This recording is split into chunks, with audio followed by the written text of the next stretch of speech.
جس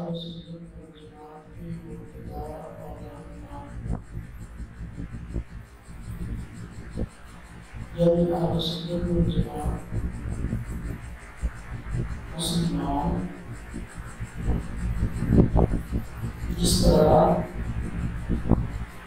صحابہ کرام رضوان اللہ تعالی علیہم اجمعین کو اپنا امام اور منتظر مانتے ہیں، اسی طرح اہل بیت علیہم الرضوان کو بھی اپنا منتظر اور پیشوا مانتے ہیں۔ ہم یہ سمجھتے ہیں کہ صحابہ کرام رضوان اللہ تعالی علیہم اجمعین حضور نبی پاک صلی اللہ علیہ وسلم کے تیار کردہ شکل اور آپ کی محنت ہے۔ اسی طرح اہل بیت علیہم الرضوان بھی آپ صلی اللہ علیہ وسلم کے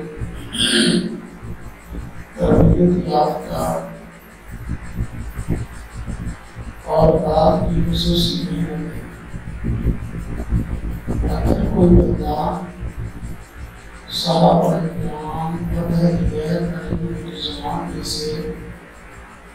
کسی ایک کے درمیان تفریق کرتا ہے، کسی ایک کی فضائل کا قائل ہے اور دوسرے کی فضائل کا قائل نہیں، تو یہ شخص اسلام کی زمین میں بیانی کرتا اپنی خواہش کا اظہار کرتا ہے اور خدشات کو مانی کا نام دیتے ہیں۔ تو صحابہ کرام رضوان اللہ تعالی علیہم اجمعین اس طرح سب مسلمانوں کے پیشوا اور موجودار ہیں، اسی طرح اہل بیت علیہم الرضوان بھی سب مسلمانوں کے پیشوا اور موجودار ہیں۔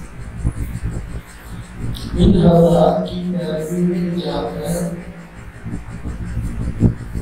اور